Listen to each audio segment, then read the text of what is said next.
On this Sunday night, grizzly bear hunting ban. A spike in bear attacks, including on a BC school group, sparks debate over whether to allow hunting. We want to make sure that we keep Albertans safe. As officials search for the bear responsible for last week's attack in BC. Pushing for peace in Ukraine. Not just about Ukraine, they're about European security. World leaders hail productive talks towards a plan to end Russia's war. Plus, Canada and India restart trade talks after a 2-year freeze. And you better watch out. Santa Claus comes to town for the world's longest-running parade.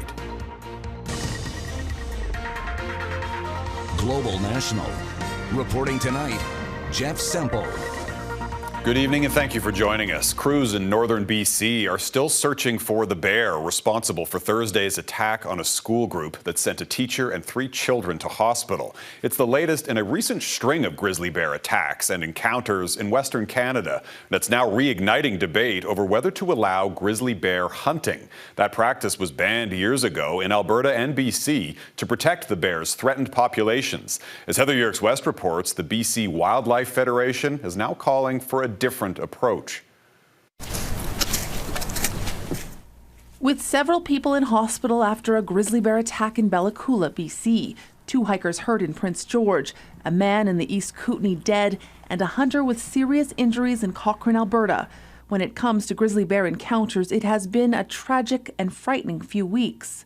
Definitely seen an increase in the number of calls around human grizzly bear conflict, and there's a number of communities across the province who have expressed significant concern about changes in bear behavior. It's why the BC Wildlife Federation believes it's time to restore the province's grizzly bear hunt, something that ended in 2017. It was a tightly controlled hunt where there were the number of people who could go hunting and the number of bears harvested was tightly controlled and monitored. There was significant funding that was provided to conduct grizzly bear research and inventory. While the BC government says it's not considering restoring a grizzly hunt at this time, the Alberta government says all options are on the table when it comes to keeping rural residents safe. We want to make sure that we keep Albertans safe and make sure that they feel like they can be out on the landscape in their backyard without having a chance of being mauled by a grizzly bear. There's clear scientific evidence that hunting does not reduce these conflicts. Instead, the Grizzly Bear Foundation believes the cause of each incident should be investigated independently, adding that despite a recent run of high-profile encounters, grizzly bear attacks on the whole remain rare. This fluctuation of conflicts from year to year between bears and people it's more related to food shortages at the time. Biologist Wayne McCrory says low salmon stock and berry crop failures may have played a role in the increase in encounters this year, and in the case in Bella Coola involved a mother bear and her cubs. Even if the hunt was open, you're not allowed to shoot mothers with young. It's estimated BC has a population of 15,000 grizzlies, with fewer than 1,000 in Alberta. BC's old program allowed for 250 bears to be hunted each year. Heather Yourex-West, Global News, Calgary. Russian forces just launched a massive drone attack on Kharkiv, Ukraine's second largest city. At least 1 person was killed and several others injured. The attack comes as diplomats from several countries, including Canada, met in Geneva to discuss a U.S.-drafted peace plan for Ukraine. That proposal would reportedly require Kyiv to cede territory to Russia. And as Reggie Cicchini reports, Ukraine's allies are now pushing back.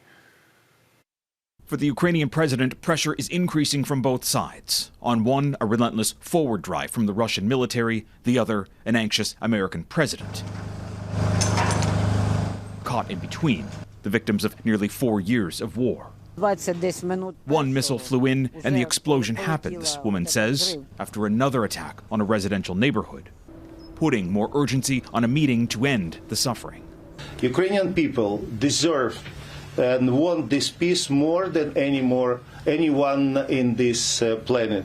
Ukrainian and American delegations met on Sunday to discuss a controversial U.S.-backed concession-filled plan that's shaken U.S. lawmakers. Our concern was that there be any misunderstanding that this was a United States proposal. It is not. America's top diplomat shot back. The peace proposal was authored by the U.S. European leaders did get a seat at Sunday's table and offered a modified plan to guarantee more protection for Ukraine. A lot in these latest 28 points are not just about Ukraine. They're about European security. We're getting signals President Trump's team is hearing us, Volodymyr Zelensky said on Sunday. The items that remain open are not insurmountable. We just need more time. Still, Donald Trump's patience is running thin. He's put a deadline of this Thursday to sign the deal and has accused Ukrainian leadership of showing no gratitude. Zelensky says he is grateful, adding it's Russia waging this war. One that's left questions from those fighting for Ukraine's freedom. Why are we defending our borders just to give them away, this soldier says. That this winter will be very difficult, both in terms of the conditions in which Ukraine needs to live, but also in terms of all that pressure that we would experience from the outside. Yet it's being pushed to accept this proposal quickly to satisfy its American allies, with little known about the consequences that could show up the day after the war. Reggie Cicchini, Global News, Washington. Canada and India are restarting trade talks. That news was announced at the G20 summit in South Africa, where Prime Minister Mark Carney met with his Indian counterpart. Those trade talks were frozen 2 years ago after the Canadian government accused India of assassinating a Sikh activist in BC. Our chief political correspondent, David Akin, is traveling with the Prime Minister. So, David, how is Carney defending the move? Well, Jeff, any meeting with the Prime Minister of India would be controversial in Canada because agents of the government of India are implicated in the murder of a Canadian citizen. And CSIS continues to warn about threats to Canadians by Indian government agents. Nonetheless, Prime Minister Mark Carney had a one-on-one on the margins of the G20 with Indian Prime Minister Narendra Modi, the second such meeting in 6 months. We are one of the largest, for example, foreign investors in India. Canada is. And there have been tight ties.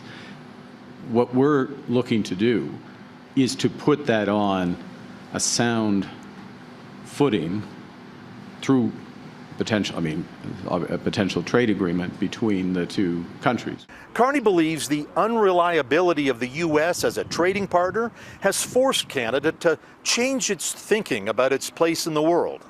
Canada's re-engaging pragmatically with global giants India and China. As for getting back to business with U.S. President Donald Trump, Carney sounds like he's in no hurry.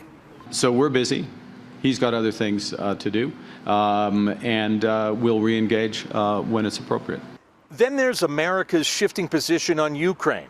An American 28-point peace plan had been floated, and Canada and other Ukraine allies responded. Well, we like point number one. Ukraine is a sovereign nation. Carney and Ukraine President Volodymyr Zelensky spoke by phone Sunday to discuss next steps.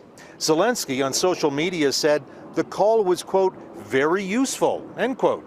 But whether it's security or trade, Carney's big picture message is change is happening. The last century was defined by concentration of capital, production, and power. The next one will be defined by diffusion of technology, of energy, and influence, by the rise of the global south and new roles for middle powers like Canada. Carney is expected to expand on that theme in an upcoming op-ed in The Economist, the British news weekly, in which he will advance the argument that the center of gravity of the global economy is shifting away from the United States, and Canada has to be ready for that. Jeff. David Akin in Johannesburg. Thank you, David.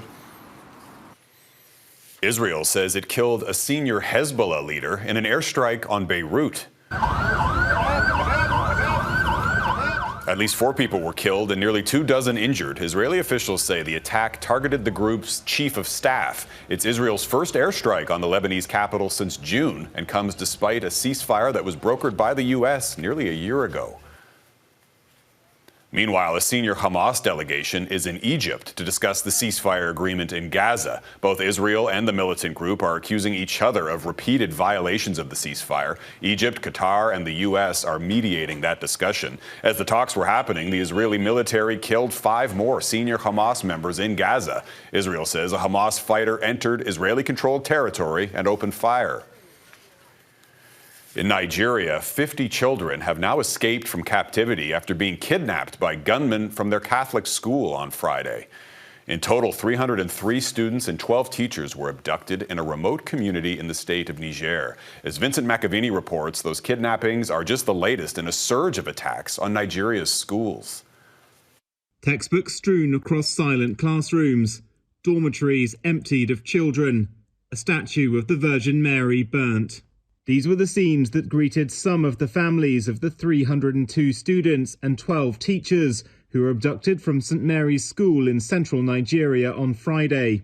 It was the third such attack in the country in a week. 20 Muslim girls were abducted from a school in northwestern Nigeria on Monday. This wave of attacks by armed groups and Islamist insurgents has prompted orders to close all schools in Nigeria's Niger state. Students at this girls' boarding school were collected by anxious parents on Saturday. They are starting exam this Monday. We don't have option. The school have no option. The ministry have no option. They have to let children go for their safety. Churches like this one in the west of the country have also been attacked, with 2 killed and 38 abducted on Tuesday. It's an issue Nigeria has confronted in the past. In 2014, 276 students were abducted by the Islamist group Boko Haram, prompting cries from around the world to bring back our girls. This time, President Trump has threatened US military action over the treatment of Christians in Nigeria, putting the government under heightened scrutiny. They've denied Christians are being targeted, with analysts saying this isn't just motivated by religion. Groups that were more ideologically coherent have completely flipped their operations to just making money out of these practices in order to procure more weapons, secure a better, means of living for themselves. This morning in Rome, Pope Leo led prayers for kidnapped clergy, congregants and students across Nigeria and Cameroon. I make a heartfelt appeal for the immediate release of the hostages and urge the competent authorities to take appropriate and timely decisions to ensure their release. The payment of ransoms in Nigeria has been outlawed, but so far it's having little effect. 50 of the kidnapped St. Mary students have managed to escape. For the families of the remaining 253 who should be in these dormitory beds, the wait goes on. Vincent McAviney, Global News, London. Police and racial profiling. Coming up, a Montreal man files his 5th human rights complaint alleging discrimination. A Montreal man says he's lost trust in the city's police force. Kenrick McRae is black and says he was racially profiled by officers during a recent traffic stop and has the video to prove it. It's not the first time this has happened. In fact, McRae has now issued 5 complaints against police, stretching back several years. Phil Carpenter has his story. Kenrick McRae says he no longer knows what to do. The Montrealer says 6 weeks ago, he was stopped by police near this intersection in the city's NDG neighborhood. He made eye contact with them several blocks earlier at a stoplight, according to him. I watched them, they were watching at me. McRae says when he drove off, the police made a U-turn, followed him, then eventually pulled him over. He says he demanded to know why and was told, "Oh, my I have a burnt brake light." I said, "Burnt brake light? I don't believe you." According to him, the officers then claimed that there was no third brake light, which he disputes. Then, he says, one officer began searching his car. I said, "What are you guys doing? Why are you guys opening my car? You don't have a warrant to search my car?" He says the officers found a small neck brace that he made. You just keep opening my stuff. It looked like drugs, right? It looked like drugs. They automatically assume was contraband, which again gives you the idea of what was behind their mind and on their mind behind the stop. The Montreal man was eventually given a $186 ticket for operating a vehicle that does not have a brake light in the center rear of the car. McRae points out that his car does have one. He has complained to the Quebec Police Ethics Commission and the province's Human Rights Commission with the help of the human rights advocate, the Red Coalition. He is requesting compensation. $40,000 damages, general damages, and $15,000 punitive damages. Alain Babineau from the Red Coalition says they took the case because there is a ban in the province on random traffic stops. What we see in this particular instance is that the police officers are, using other ways to stop black drivers. Babineau also believes the search was illegal. Since 2017, McRae has filed 4 other cases with the Ethics Commission. In 2019, the Commission agreed that he was racially profiled 2 years earlier when police stopped him to verify his ownership of another Mercedes-Benz. That same year, he had another run-in with police, for which he was cleared 2 years later when the Human Rights Commission also agreed that he was racially profiled. Global News did not hear back from Montreal Police in time for broadcast. Phil Carpenter, Global News, Montreal. Plagued by poaching still ahead, Nova Scotia cracks down on illegal lobster fishing.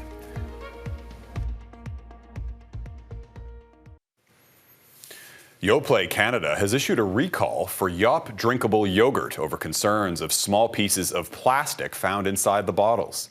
No injuries have been reported, but the company is urging customers not to consume, use, or sell the yogurt. All products are 200 milliliter sized, with best before dates up to and including January the 12th. The Canadian Food Inspection Agency is now investigating. Nova Scotia is ramping up enforcement targeting the illegal lobster trade. The move comes after repeated calls from industry and harvesters for authorities to do more to get a handle on the situation, which police say involves elements of organized crime. Heidi Petracek reports on the new measures and new charges. These waters may be calm, but Nova Scotia's lucrative lobster industry has been in turmoil for years, plagued by poaching. The industry accusing governments and the Department of Fisheries and Oceans of inaction. There has been a bureaucracy within the department that from top to bottom has deliberately facilitated illegal activity. Tensions first escalated in Nova Scotia's lobster fishery in 2020 when members of Siboney First Nation began harvesting outside the commercial season. Last year, shots were fired into a lobster buyer's home in southwestern Nova Scotia, and the RCMP said elements of organized crime were involved in the area. All of the purchasing and processing and distribution of this illegal fishery is being conducted by non-Indigenous fish buyers and processors. The DFO says it has stepped up enforcement over the past 5 months, seizing thousands of lobsters and traps, plus 6 vessels. Now the Nova Scotia government is creating a 4-person enforcement team to catch illegal buyers and processors too. They're going to be in plants, in facilities, on wharves. We've also added a forensic auditor to look at the books and records of our license holders to ensure compliance. Nova Scotia's enforcement plan is something harvesters would like to see in other jurisdictions as well. We now need a real commitment and a clear timeline from the province of New Brunswick. Harvesters should not be entering another season without improved enforcement on the land once that product leaves the water. Nova Scotia's team won't be deployed until next year. Too late, says one group. Hundreds of thousands of pounds of lobster were leaving particular fish buyers within southwest Nova Scotia and heading to processing plants in New Brunswick and elsewhere. Thursday, the RCMP charged 4 men from southwestern Nova Scotia not only with illegal lobster fishing, but drug trafficking and arson, a criminal combination communities and industry want put to an end. Heidi Petracek, Global News, Halifax. Well, it's beginning to look a lot like Christmas. Up next, good old St. Nick touches down in Toronto. The holy city of Bethlehem is preparing for Christmas festivities for the first time in 2 years. Those annual celebrations had been mostly canceled because of the war in Gaza. The birthplace of Jesus in the occupied West Bank historically sees an influx of tourists around Christmas. This year, the streets will once again be decorated and the tree illuminated in front of the Church of the Nativity. The Palestinian government says it's optimistic that this tourism season will be better. And another sign that Christmas is just around the corner, Santa Claus arrived in Toronto today to take part in the city's 121st parade. That annual event is the longest-running Santa Claus parade anywhere in the world. Hundreds of thousands of Torontonians line the streets, hoping to catch a glimpse of jolly old St. Nick. Lexi Benedict was there. He's traded the North Pole for Toronto, at least for the afternoon. How are you all? Santa Claus is back here in the city for the 121st annual Original Santa Claus Parade. It's considered the city's unofficial kickoff to the holiday season, and down here, it truly feels like Christmas. Welcome to the Santa Claus Parade! The best of Toronto is out here today for the Santa Claus Parade. Where else would you want to be?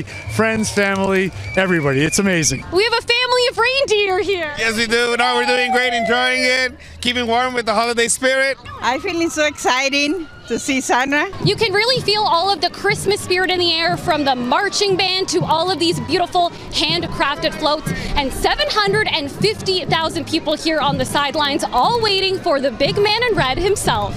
Can you tell me who you're excited to see today? Santa Claus. Santa. Many bringing their wish lists. Did you bring your Christmas wish list? Yes, I will. What are you asking for Christmas this year?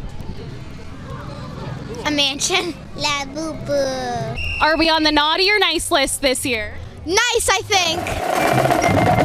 First held in 1905, it's a Toronto tradition passed down through generations. Every year we come down and we get dressed up for the Christmas. It's really nice. The kids love coming, so we keep coming as long as they love coming. I remember what it was like sitting out there and watching, but now being a part of this and to give back and for everybody to see it, it's the magic of Christmas. Making its way from Christie Pitts to the St. Lawrence Market, filling the streets of Toronto with joy, community, and a touch of Christmas magic.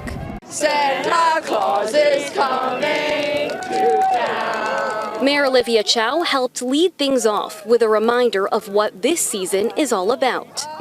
That is not too late to help out Daily Bread Food Bank. We can all give a little bit and share a little bit more.